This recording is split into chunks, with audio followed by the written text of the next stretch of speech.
Assalamualaikum warahmatullahi wabarakatuh. Salam sejahtera untuk kita semua. Baik, masih bersama Bapak Henry. Di sini akan membawakan tutorial pembelajaran matematika. Jadi pada kesempatan ini yang mau Bapak bawakan itu materi statistika SMK kelas 12 di part 7 dengan submateri ukuran penyebaran data berkelompok. Kalau minggu yang lewat, Bapak sudah membawakan part 6 di submateri ukuran penyebaran data tunggal. Jadi di sini kita lanjutkan kembali untuk ukuran penyebaran data berkelompok.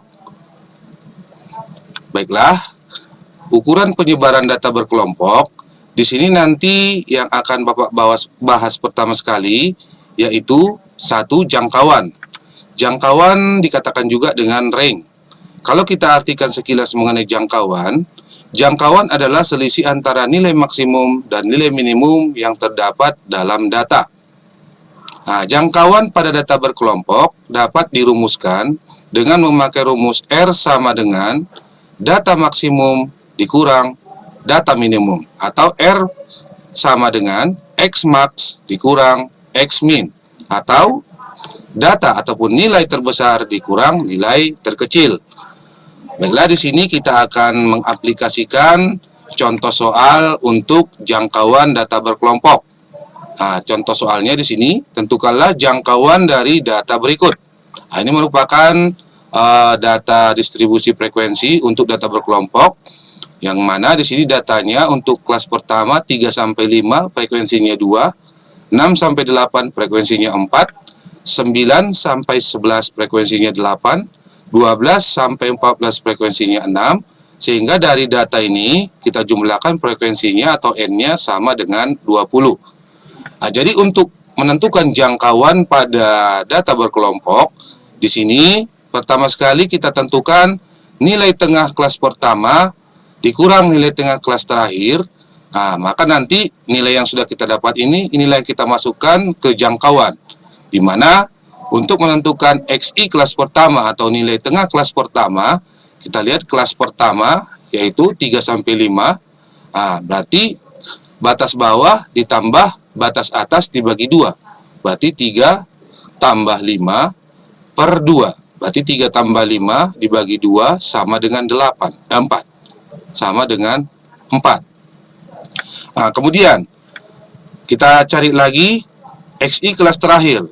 XI kelas terakhir atau titik tengah kelas terakhir, itu kita lihat kelas terakhir yaitu 12 sampai 14. Nah, kita jumlahkan, berarti batas bawah ditambah batas atas dibagi 2.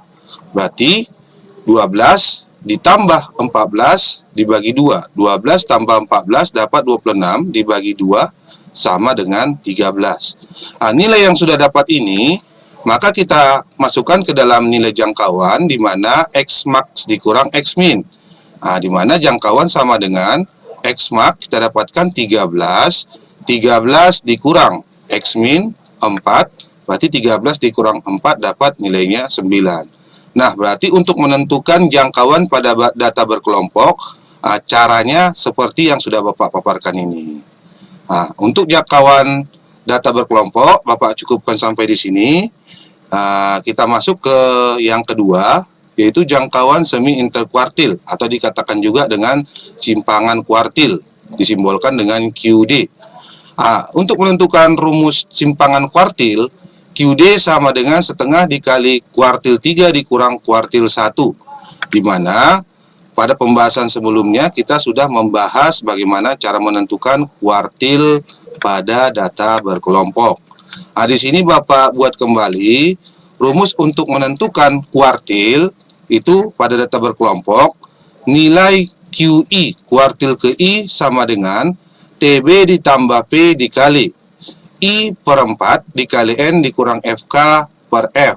Di mana di sini kita kaji kembali bentuk rumusnya ini, definisi dari rumus ini, di mana I itu diganti nanti nilainya 1, 2, 3. Karena kuartil itu terdiri dari kuartil 1, kuartil 2, dan kuartil 3. Nah, jadi untuk TB itu artinya tepi bawah kelas kuartil ke I, di mana nanti untuk menentukan TB, batas bawah dikurang 0,5. Kemudian P pada rumus merupakan panjang kelas. Panjang kelas dikatakan juga interval. Di sini cara menentukan dari panjang kelas atau interval, itu kita hitung batas bawah sampai batas atas jaraknya. Kemudian FK. FK di sini jumlah frekuensi sebelum kelas kuartil. Maksudnya di sini, kita jumlahkan dia berapa frekuensi sebelum kelas kuartil pada frekuensi nantinya. Kemudian F itu merupakan frekuensi kelas kuartil ke I. Kemudian N merupakan jumlah data ataupun jumlah seluruh dari frekuensi. Ya, di sini kita akan masuk ke contoh soal bagaimana cara mengaplikasikan simpangan kuartil pada data berkelompok. Kita lihat, tentukanlah simpangan kuartil dari data berikut. Di sini sudah Bapak sajikan datanya dalam bentuk tabel. Di sini kita lihat datanya.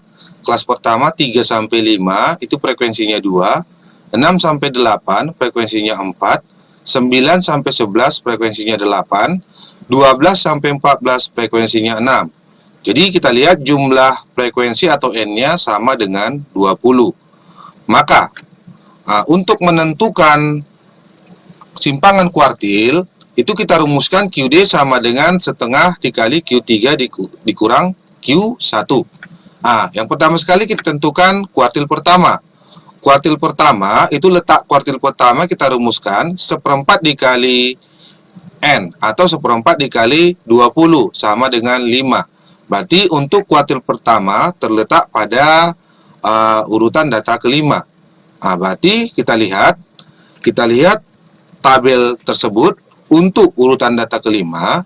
Kalau kita letakkan di sini masih urutan 1 sampai 2. Kalau kita letakkan di sini masih urutan 4, 2 tambah 4 itu 1, 6, berarti 1 sampai 6. Maka dari 1 sampai 6, data kelima sudah termasuk di dalamnya. Berarti untuk letak data kelima terletak di frekuensi 4.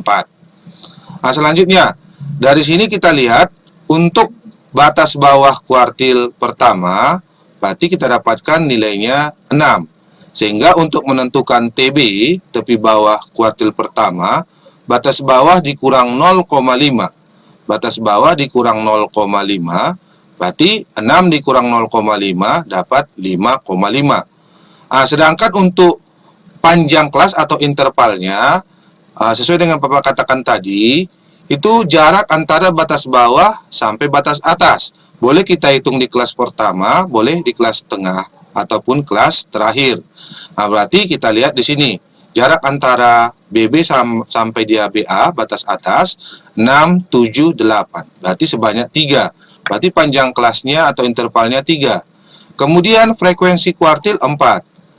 Selanjutnya untuk FK. FK itu pengertiannya frekuensi kumulatif sebelum kelas kuartil. Berarti untuk FK-nya sebelum 4, berarti nilainya di atasnya kita dapatkan 2. Maka dari penjelasan ini langsung bisa kita tentukan dia nilai dari kuartil pertama. Untuk TB kuartil pertama 5,5, untuk panjang kelas atau intervalnya 3, untuk FK-nya 2, untuk F-nya 4. Sehingga nilai kuartil 1 batas bawah ditambah TB tambah P kali. Di sini kita masukkan langsung nilainya, berarti 5,5 untuk TB-nya tambah P3 dikali I per 4 kali N, berarti N-nya 20. 20 dibagi 4 dikurang FK-nya 2 per 4. Sehingga 5,5 ditambah 20 dibagi 4 dapat dia 5. 5 dikurang 2 dapat 3. Sehingga 3 kalikan ke 3 yang ini, berarti kita dapatkan 9 per 4. Sehingga 5,5 ditambah 9 dibagi 4 dapat 2,25. Kita dapatkan hasilnya 7,75. Inilah dia nilai dari kuartil pertama. Selanjutnya baru kita tentukan kuartil ketiga. Sesuai dengan langkah yang tadi, letak kuartil ketiga kita masukkan rumusnya 3 per 4 dikali N. Berarti 3 per 4 dikali N-nya 20 sama dengan 15. Berarti kita lihat kembali tabelnya.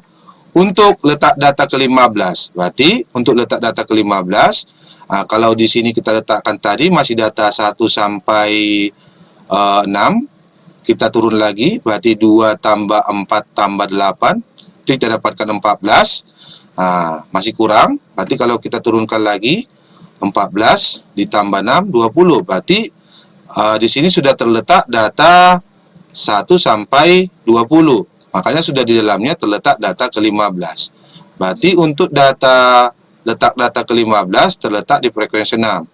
Sehingga untuk batas bawah kuartil ketiga kita dapatkan 12. Berarti untuk TB-nya batas bawah kuartil dikurang 0,5, berarti 12 dikurang 0,5 kita dapatkan 11,5. Untuk panjang kelasnya atau intervalnya, jarak batas bawah sampai batas atas tetap sama, berarti 12, 13, 14 sebanyak 3. Seterusnya untuk FK-nya.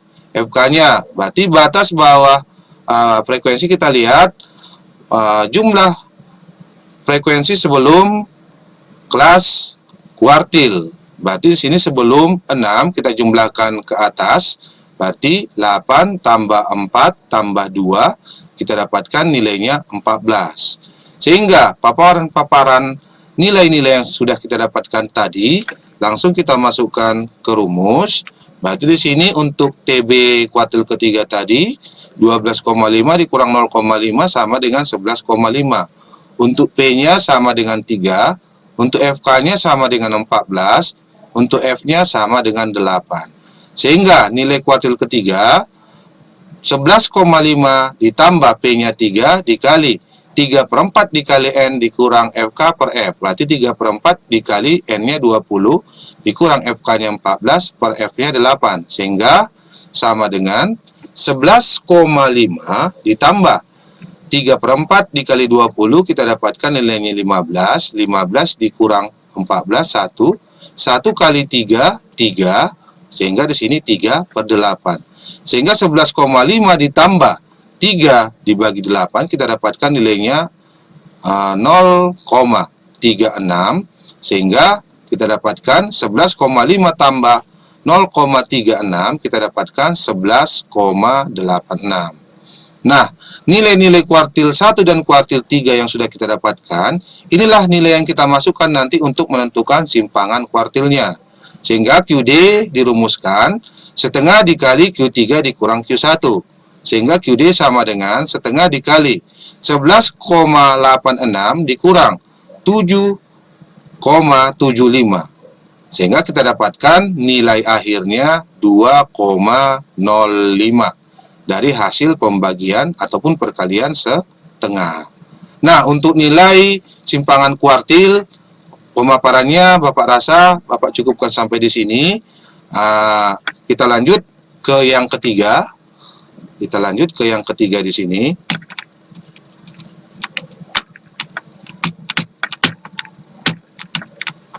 Kita lanjut ke yang ketiga. Kita perhatikan simpangan rata-rata. Untuk simpangan rata-rata, kita lihat sekilas pengertiannya. Simpangan rata-rata dari sekumpulan bilangan adalah nilai rata-rata hitung harga mutlak simpangannya. Untuk simpangan rata-rata disimbolkan dengan SR, di mana rumusnya SR sama dengan sigma F dikali X dikurang X rata-rata per sigma F. Di mana kalau kita lihat pengertian dari rumus ini, X merupakan data ke I, data dari berkelompok nantinya, kemudian XI, titik tengah kelas interval ke I, data pada berkelompok, kemudian F-nya dikatakan dia frekuensi. Nah, selanjutnya kita akan melihat aplikasi contoh soal dari simpangan ataupun simpangan rata-rata pada data berkelompok berikut. Nah, kita lihat, tentukanlah simpangan rata-rata dari data berikut. Nah, di sini datanya 3 sampai 5, frekuensinya 2, sampai dia nanti 12 sampai 14, frekuensinya 6. Nah, selanjutnya kita lihat titik tengah dari data ini 3. Berarti di sini untuk menentukan titik tengah XI sama dengan batas bawah tambah batas atas dibagi 2. Berarti 3 tambah 5, 8 bagi 2 dapat 4. 6 tambah 8 bagi 2 dapat 7. 9 tambah 11 bagi 2 dapat 10.